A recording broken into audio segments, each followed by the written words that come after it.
In 2019, Uber made an interesting statement. The statement was in an S1, a mandatory document for companies going public. It offers the first detailed look at their finances, and it's Uber's opportunity to convince the public why they should invest with it. If you read through it, you'll see big plans for driverless cars. You'll see profit and loss statements. Dive into the risk section, and it's more than a warning about potential pitfalls. If you look closely, you'll find Uber's plan to make profit, hidden in plain sight.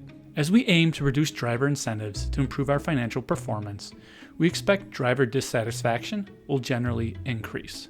Translation: we plan to turn a profit by paying drivers less.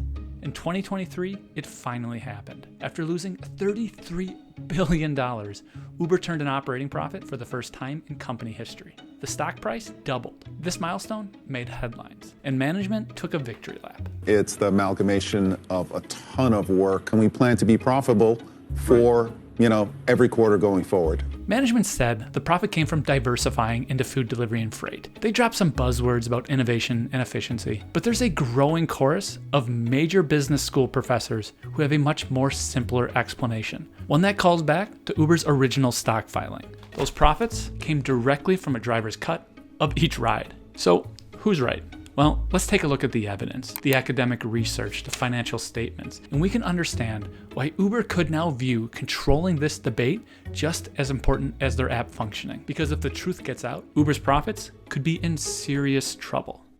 In the early days, Uber used investment capital to subsidize driver pay and passenger fares. This is Mariah Montgomery. She's the National Campaign Director at Power Switch Action. And we're working alongside rideshare drivers in different cities who are fighting for better standards and more protection on the job. When the company started, Uber lost money on every ride. Your ride was cheaper and the driver made more because investors subsidized everything. Some analysts believe that investors paid for 40% of every ride because they were trying to capture what they call a liquidity network effect. Basically, they were trying to build a big network full of riders and drivers, and it worked. But now that the company is public, their demand isn't for scale, it's for profit. Uber has 75% of the ride-hail market nationally now, and they have taken advantage of that as demands from investors have changed. I think that the era of pricing, of fighting purely based on price is over, right? That was 3-4 years ago when it was just about volume, but investors now want profitable volume. And if the only thing you have to offer is a lower price, you're not offering much ultimately. In December 2023, Columbia Business School professor Len Sherman started crunching the numbers. Working with reliable third-party data, he found that Uber's profitability was easily explainable if you were willing to admit something unsaid in polite circles. Basically, Uber was charging consumers more and paying drivers less. The charging more was obvious. Like nearly every other company, Uber raised prices throughout the pandemic, way more than inflation. Fares are up 65% since Uber went public. But proving that Uber was paying drivers less was tricky because management hardly gave clear answers. According to Sherman's analysis, at the start of 2022, the average fare was about $21, with the driver earning a little over $13. That means that Uber took home the remaining amount, or 35%. By 2023, the average fare was up to over $21, but drivers, they were making less. Uber's take increased to over 40%. How did they pull it off? Well, technology. Historically, drivers were paid based off of trip distance and duration. With this, Uber flipped the script with something they called upfront fares plus destination. This new system uses a complex secret algorithm that weighs a bunch of different factors to set prices. On the upside, drivers can now see their pay and destination before accepting a ride.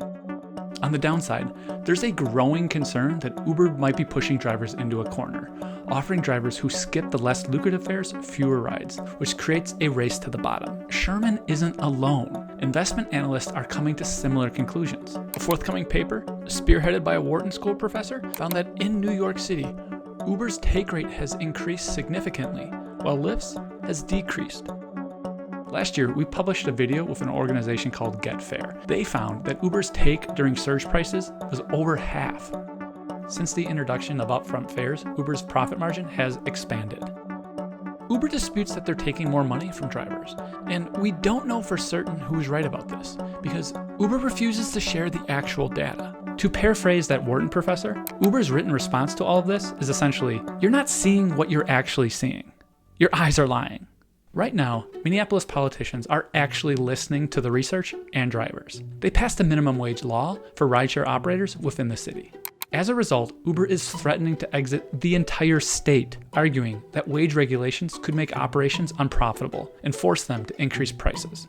We wanted to test that claim. Her team analyzed millions of rides across two similar markets, Chicago and New York. Both are densely populated major US cities. And they're the only two cities in the US that we're aware of that make data on fares at the trip level, every single trip, available to the public. Uber is forced to turn over that data by those governments. They're also a really good comparison because they have one major difference, which is New York has had a pay standard since early 2019, and Chicago currently does not have any kind of pay protection or pay standard for drivers. What we found is that over the 4-year period after New York put its pay standard in place, fares in Chicago actually rose at a higher rate than they did in New York, which is the opposite of what you would expect if Uber's claims were true.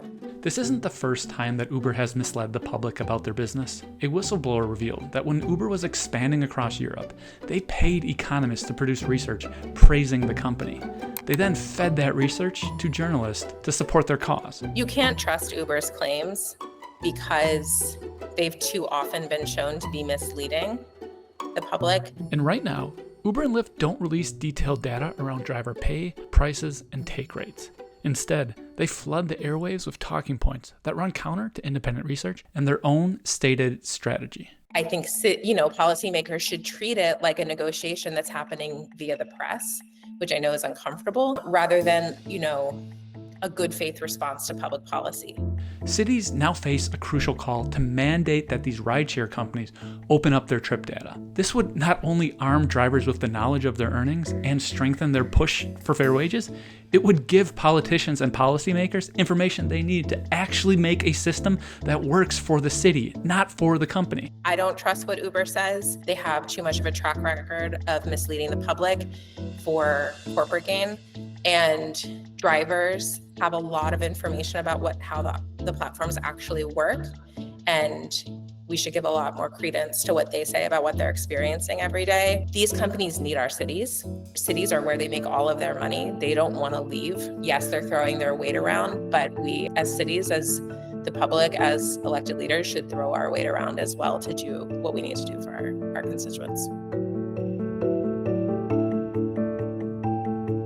Thanks for watching. Be sure to like and subscribe to our channel. If you have ideas for stories you want us to uncover next, please drop them in the comments below.